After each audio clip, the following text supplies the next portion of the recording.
Hey guys, it's Mitch and welcome back to another Mitchell's Corner. Today's video is going to be the second video in my new series of me giving local bands slash artists shoutouts. This person isn't local, but I still had to include him in this series because he's amazing and talented as hell, so let's get into the video. Today's artist is the amazing and talented Mongrel King, also known as Dan. He is a musician and painter from Findlay, Ohio. His music style mainly comes from Appalachian folk, Middle Eastern music, and flamenco. He has multiple songs on YouTube like High Time, Cold Sweat, and The Lowlands. He also played in Oil City on Halloween alongside Neuroticism. You guys can check him out at the links in the description, and in these next few clips I will actually be interviewing him. So I hope you guys enjoy, and hope you had a happy new year. Thank you for watching. Peace. Humiliate myself because I just wrote this. I just wrote this today. I got to put my stocking cap on so I look like a G. This is called Dance Floor. Play the bass, Will. All right. It's gonna take a minute. Okay. Yeah. Yeah. First you're born so forlorn, and you're given a form you didn't even ask for. Then you're slapped with the label, and you're called unstable when you choose who you are and what your life's for. And I don't mind being wretched and poor until some dumb motherfucker tries to gatekeep the dance floor. And when you tell me I have to bear life's scars without gazing at the stars, that's a bridge too far. I'm done being one of life's suckers. Better move, motherfucker. Better move, motherfucker. It doesn't matter if my dancing's no good, if my neck is made of rubber and my knees are made of wood. I was given a body to move, and nobody's gonna tell me how to do it on the dance floor. I like to unwind when I'm done with my chores, and if they don't let you dance, you better declare a fucking war. If you're done being one of life's suckers, better move, motherfucker, better move, motherfucker. If you're done being a sucker, better move, motherfucker, better move, motherfucker. It doesn't matter if my dancing's no good. It doesn't matter if my dancing's no good. It doesn't matter if my dancing's no good. Better move, motherfucker, better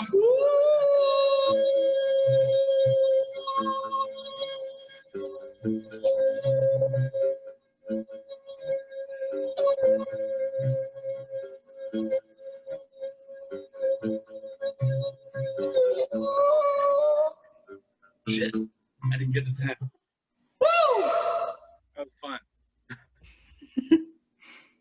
Yeah, I had to get that out of my system. Yeah. All right. Good job, Will. Thank you. Will, I just talked Will that. Likewise. Will's capable of playing like much more complex things on the. Ask away. You can ask me literally anything. What year did you start music? That's a complicated question, actually. I first picked up a guitar and tried to experiment with musical ideas like way before I actually became a musician, and I started writing lyrics way before I knew anything about music. Like literally, like in my early 20s, I wrote a lot of poetry that was meant to be songs, but I didn't know how to write a song. So it took a really long time before it actually, I'm making this question too complicated. About 10 years ago, a little less than 10 years ago, I learned how to play guitar and sing at the same time. My very first attempt to be a musician, I was only a vocalist, and I was desperately trying to form a band because it had been my dream that I'd never been able to pursue all my life. And I just I'm running out of time. I'm either going to do it or I'm not going to do it. So I hooked up with these guys who were really talented, but they were not of the same philosophy or lifestyle as me. I'm not I'm an ethical person, and they weren't. Yeah. I'm not a judge. I don't judge people based on their lifestyle choices. I'm not like some kind of like Puritan who like gives a shit if people use substances or not. But when people are using substances to the point where they're not responsible for their behavior, it's not really conducive to me being my best creative person. I'm more of a Frank Zappa kind of person. I want people to be like, know what the hell they're doing and be on, be on top of shit. So the project fell apart and I was desperate, like my dream had fallen apart, and it was definitely not on good terms. And I had a fire under my ass and a desire. I had a vengeful spirit. I'm like, fuck these guys. I don't need them. I'm going to prove it. So I didn't really know how to play guitar worth a shit. And I had like a pile, like 100 pages of lyrics I wrote. I'm like, I'm going to rewrite every song that I wrote all the lyrics.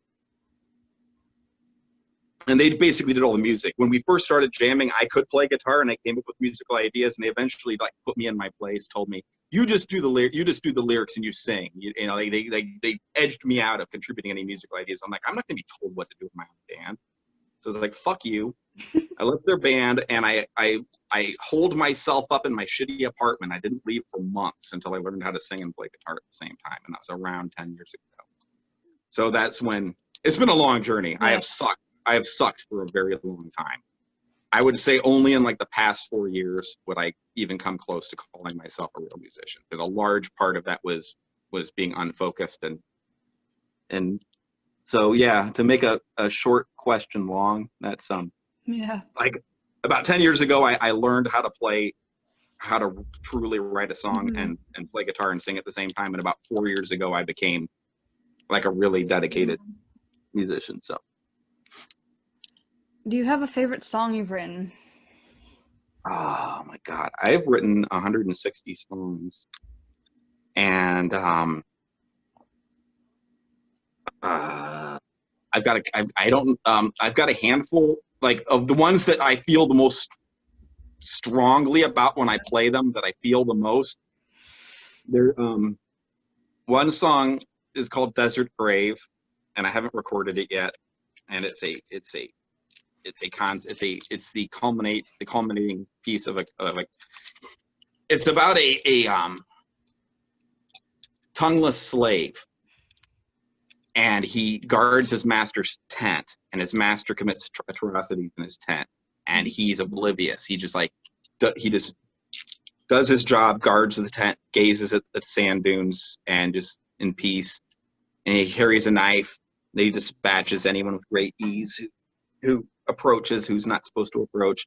And one day, out of some strange whim, he turns his head.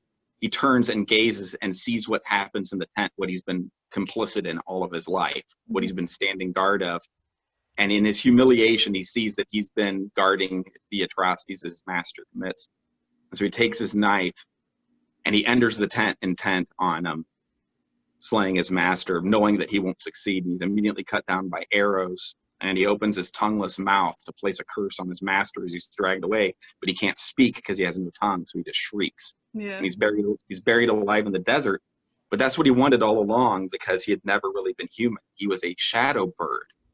This bird whose grace was so great, the gods were envious, so they cursed him by putting him in the form of a wretched human servant to an evil king. And he rose from the grave in his true form as this vengeful bird, and he flew into his master's tent and takes his life with his beak and snatches off his crown. And that's one of my favorite songs because I feel it thoroughly. I'm a very angry person. So, and I have a song called Blue is the Hottest Flame, which, true fact, blue is actually the hottest flame. It's probably, and one song, the one song I played at the Halloween show, the last song I played, called The Lowlands, which is about death, and that's one of my favorite subject matters. So it's probably between those three. I'm sorry, I don't have any short answers. You're good. What's the weirdest song you've written? The weirdest song? Yeah. Oh my God, I'm not prepared for these questions. What's the weirdest song? I wish I had like my list of all the shit I've written in front of me. The weirdest song I've written. Let me think for a second. I've written a lot of songs about self-mutilation. I've written a lot of songs about cannibalism, and I'm not a metal artist, so that's pretty funny. Um, I have a song called My Eyes, and the entire song is about wanting to cease to physically exist and only exist through your eyes, because being a physical being is very difficult for me. I've never adjusted to who I am in this world in contrast to who I am in my imagination. It's very fucking hard for me to come to grips with. I look in the mirror and I feel disappointment every fucking day. It's like, this is, I imagine myself being something else. So Yeah. the song starts with the lyrics. How does it go? Bodies were made for work. Swing that hammer, cast that net, heave that shoulder, throw that sack. Bodies were made for work. Bodies were made for dance. Swirl that skirt, sweep that leg, wave that branch, shoot that glance. Bodies were made for dance. Bodies were made to fight. Crack that bell, flash that knife. I don't remember all the lyrics. Bodies were made to fight. And it goes on and on, like all the things that bodies are. Bodies were made to cry, to procreate and die. And I ask you why, you ask me why. I prefer to live only by my eyes. And the very end of the song, it like gets triumphant sounding. It's like picks up into this like the entire end of the song is, I will live, I will live my eyes alone. I'm good. The premise of the end of the song is, I'm going to ink in my entire body until it's invisible, like until I'm literally disappear into the night sky, and the only thing that exists are my eyes. I will live only through my eyes. That's not even the weirdest song I've written. It's really funny. I've got so goddamn many weird songs, and yet I can't really. I'm on the spot. I'm gonna pass on. I don't know. What was your favorite moment from the Halloween show? Oh my god. I don't know. I mean, every band. Yeah. That was a phenomenal lineup. I couldn't believe they killed it. like this like little rinky-dink, setup. I mean, that's not a rinky. The building is amazing. It's a huge building. But I mean, it's like we didn't have like droves of people coming in. Yeah. It was like a very small crowd, and like all the performers that he lined up were like badass, and I couldn't believe it. It's like, holy shit, dude. I know. Favorite moments, when Neuroticism played Worm Tongue, and my phone was dead. I started recording them after they played that song, and I'd never heard that song before, and I'm like, holy shit. I was like, wow, that's a really like fucking creepy song, and I wish I recorded it. Virus X, like, fucking shredded the entire fucking night. I mean, they just fucking shredded. And like, they did a song, and I don't know if it's an original or a cover, but it sounded like they were doing Send a Letter to Maria, which is a classic pop song from like the 60s. Send a letter to Maria. It sounded like that song, but I'm not sure because I couldn't understand quite the lyrics, but it was like a really vicious, like speed punk version of that. And I'm like, God, that's badass. And the moment when they had my favorite moment of the night was Jason not giving up on the projector screen. Yeah. Oh my god, I love that. Literally, like a 45 minutes of the night disappeared with him trying to set up the projector screen so that, because he wouldn't give up on his friends. He would not give up on. He wouldn't give up on crap. The one band that wasn't there. Yeah. Gomorrhizer. Gomorrhizer. Yeah. And he insisted on having them in the show. So his hijinks trying to get the projector to work, and eventually it did. And it was like this bizarro, like Tim and Eric absurdist. Like it was like the weirdest fucking thing I've ever seen. Their video, like their virtual performance was like really was. I don't have a favorite moment because it was an awesome night, start to finish. Wampum Dogs were awesome. I mean, I've never seen any of these bands before, and it's like they were like really, really out there. And the opening act, God, see, I don't, was it Tooth and Nail? Is that his name? Yeah. Yeah, you know, I was like, I knew right from the start of the night that it was going to be way better than I thought it was going to be. And it's like, it was super. Oh, I'm forgetting, Neocracy. Yeah, Neocracy. Yep. Like literally the loudest thing I've ever heard in my life. I mean, I Yeah. was worried. I was worried that I was going to have permanent hearing damage after that. But but yeah, and just the building. Mhm. Like just my favorite thing about the night was like driving all the way to Pennsylvania. I didn't originally intend to follow through. I mean, I never give up. If I say I'm going to do something, I'm going to do it. And I would never agree to do something and just not show up. But I was trying to, in my mind, I was trying to find a way out of it. Not because it wasn't worth it for me to do it. I was just thinking in my mind, I'm going to be driving like 5 hours. No, I think it's like 6 hours. I'm not even sure. I was like, I'm going to be driving all day to get to a show, and I don't know anybody. And I was like agonizing, like, oh my God, what if I, am not received well? I don't know any of these people. And I was like, I went through with it. And then when I saw Oil City, I'm an outsider. Mhm. To me, it was really cool. I've never seen a city like that. I've never like stood outside a building and there's a cliff like right there. Yeah. You know what I mean? That's awesome. Like this huge freaking cliff, and like it was really dramatic. The National Transit building is incredible. It's just, it was exciting. I think my favorite moment was just like first arriving and just seeing like, wow, I can't believe I actually did this. I drove all the way to Pennsylvania for a show. Yeah, my friends and I still talk about you sometimes. So cool. Yeah. Well, I am so grateful to Jason. Yeah. For having the balls. I mean, like so few people have taken a chance on me. I mean, I've struggled to have. I mean, I've played for free all kinds of places in Ohio, and no one would like treat me like a legit act. Mm-hmm. They all have their reasons or whatever. Jason didn't even know me. Saw one of my videos that I put on DIY, and he immediately said, "Hey, you want to do a show?" I'm like, hell yeah, I'm going to do a freaking show. So, Yeah. So kudos to him for like, just do it. You know what I mean? Like Nike, just do it. Don't just talk. People like us, we don't talk about doing things. We just fucking do it. Yeah. He's like, I want to do a show, and I like what you do. How about you come down and do this show?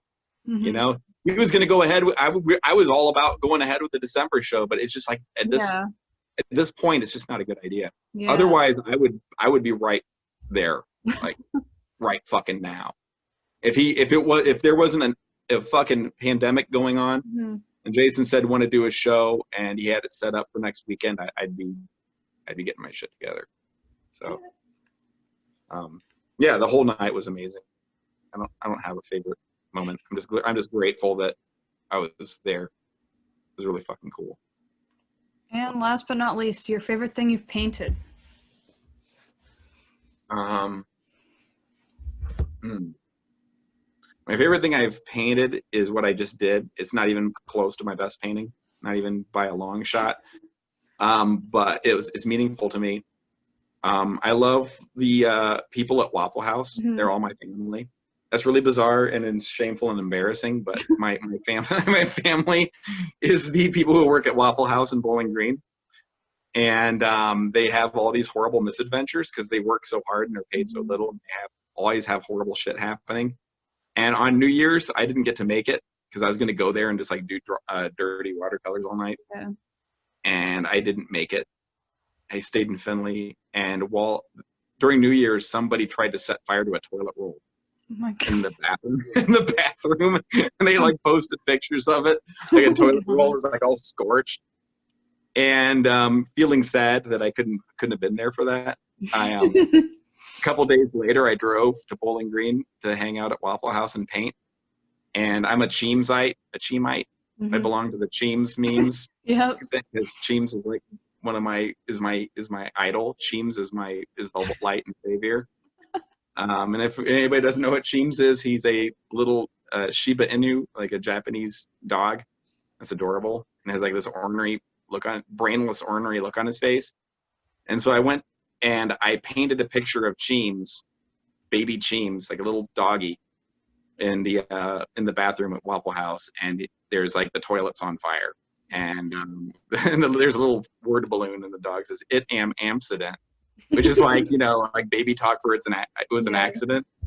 And I gave it to the people at Waffle House, and they posted it on Facebook. That's my favorite painting to date that I've done. Yeah. So, Yeah, I think that's about it. can I ask you a question? Go for it. How do you know Jason? Or how long have you I really don't know, actually. I don't remember how I met Jason. So you know, you've known him before the Halloween show. Yeah. I've known him since, like, I think the summer. Oh, okay. Yeah. Right on. Yeah, I was gonna ask you like a profound question, like, has he always been that goofy? But you've only He always has been, definitely, yeah. Right on. Yeah. Well, cool. Well, thank you for having me on your show. I'm gonna wash off all this lipstick. I'm probably not gonna go to the gas station with lipstick all over. Yeah, that probably wouldn't be a good idea. I'm finishing an album. Mm-hmm. I'll leave on that note. I'm very close to finishing an album. I've never had an album before, so it's a historic event, and I don't know when it's going to be released because I want to release it properly. Mm-hmm. I don't just want to.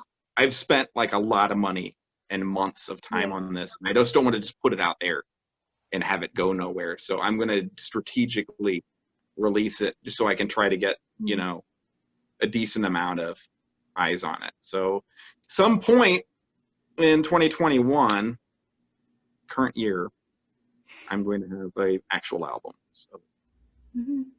Nice. But thanks for being my friend. Thanks for having me. It's awesome.